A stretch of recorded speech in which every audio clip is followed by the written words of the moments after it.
Bonjour tout le monde, j'espère que ça va bien. Alors, ce beau mardi, il fait beau, le soleil brille, 20 degrés, on est vraiment bien.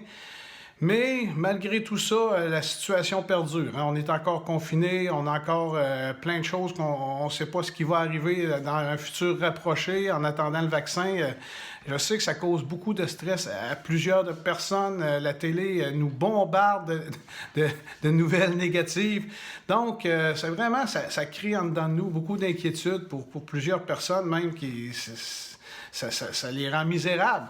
Donc, c'est pour ça aujourd'hui, je voudrais parler d'inquiétude. C'est un sujet très d'actualité. Avant d'aller plus loin, j'aimerais ça qu'on regarde ensemble, selon le Larousse, c'est quoi les inquiétudes?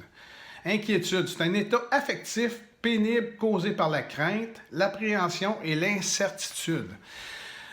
Souvent, l'incertitude, ben, ça nous rend mal. Hein? On ne sait pas trop qu'est-ce qui va se passer. On est mal à l'aise. On est inquiet.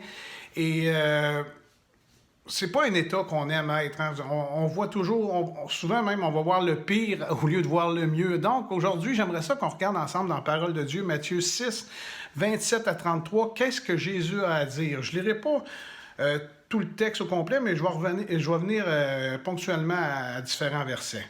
Verset 27. Qui de vous, par ses inquiétudes, peut ajouter une coudée à la durée de sa vie? Et pourquoi vous inquiétez au sujet du vêtement? Considérez comment croissent les lys des champs. Ils ne travaillent ni ne filent. Cependant, je vous le dis, que Salomon même, dans toute sa gloire, n'a pas été vêtu comme l'un d'eux. Premièrement, l'inquiétude, ce que Jésus dit, c'est que ça ne rajoute rien à notre vie. Ça ne rajoute rien à notre qualité de vie, ça ne change pas nos années de vie. S'il y a quelque chose même, je pense que les inquiétudes écourtent notre vie parce qu'on vient tellement stressé que ça peut faire des maladies, des maladies mentales et des maladies physiques. Donc, Jésus il nous dit ici, inquiétez-vous pas.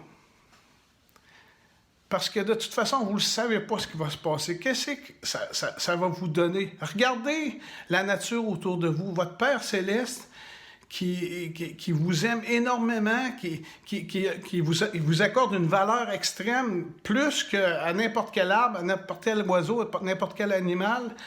Il s'occupe d'eux autres, il ne manque de rien. Donc, ce qu'il nous dit, c'est, arrêtez de vous inquiéter, je m'occupe de vous. Et c'est un point important aujourd'hui. Oui, la situation perdure, mais Dieu est encore en contrôle. Dieu est encore notre Dieu, il est encore notre roi, il est encore notre maître, il est encore notre Seigneur. Et lui, il prend soin de nous. Puis il nous dit, inquiète-toi pas. Oui, peut-être que tu vas avoir des petites choses qui vont arriver. Il y a moins d'argent, mais je vais m'occuper de toi. Inquiète-toi pas, tout ce que tu as besoin, tu vas l'avoir. Deuxièmement, notre inquiétude, si on regarde au verset 32, qu'on va lire ensemble, car toutes ces choses, ce sont les païens qui les recherchent. Votre Père céleste sait que vous en avez besoin.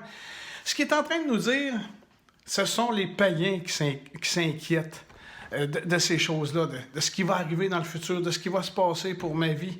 Et je pense que en tant que chrétien, on doit apprendre à faire confiance. Je pense que c'est un manque de confiance qu'on a, de dire... de s'inquiéter, qu'est-ce qui va m'arriver et qu'est-ce que je vais faire? Non, soyons calmes devant le Seigneur, soyons heureux. Mettons nos besoins devant lui et lui, il s'occupe de nous. Et si je parle de ça sans gêne, c'est que moi, je suis un spécialiste des inquiétudes. Lorsque je me suis converti au début, j'étais inquiet de tout. De tout. C'était incroyable, là, je vais-tu avoir une femme? Je vais-tu avoir des enfants? J'ai-tu assez d'argent? Ma job, c'est ci, c'est ça. Moi, j'étais toujours inquiet, j'étais stressé. Vous n'avez pas de misère à croire que j'étais stressé, mais j'étais stressé continuellement pour toutes sortes de choses. Tellement que je me faisais des scénarios dans ma tête. Puis un des scénarios que je me faisais souvent, c'est que je me disais, j'aimerais savoir une machine à remonter le temps. Puis pour pouvoir voir qu'est-ce qui va se passer. Fait que là, je me disais, je vais monter j'irai dans le temps, je vois qu'il y a telle situation, je reviens, puis je la règle avant que ça se passe. Je trouvais ça extraordinaire, parce que ça aurait été facile pour moi, parce que j'aurais su qu'est-ce qui se passait.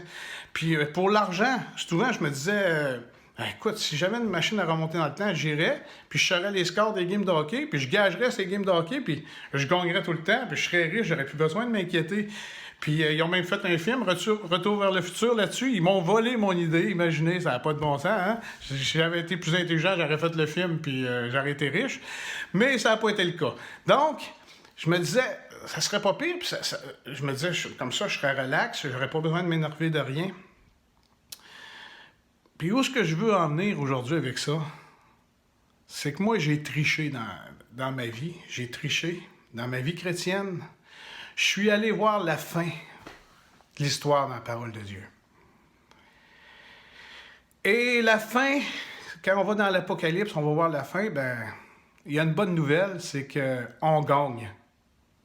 On se ramasse au ciel avec notre Seigneur Jésus-Christ et on va vivre heureux pour l'éternité avec lui. Plus de larmes, plus de stress, plus d'énervement inutile, ça va être réglé. Frères et sœurs, j'ai triché et j'ai vu la fin. Jésus a vaincu le monde. Jésus a vaincu mes inquiétudes. Jésus a vaincu mes problèmes. Peu importe ce qu'on va traverser, peu importe ce qu'on traverse, Jésus a gagné. Et parce que Jésus a gagné, on a gagné. C'est assez merveilleux comme histoire.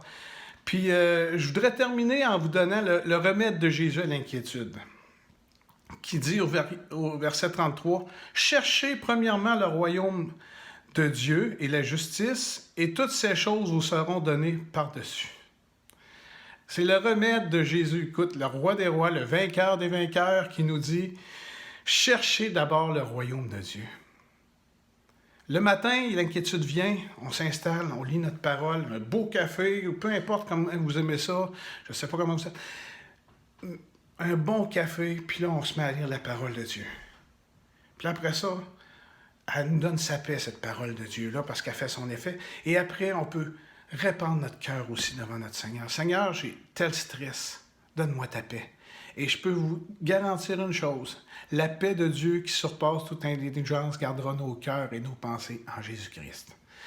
Petit défi cette semaine, gardez la paix en dedans. Bannir les inquiétudes et laisser Jésus-Christ, notre Dieu, s'occuper de nous. Que le Seigneur vous bénisse et passez une bonne semaine.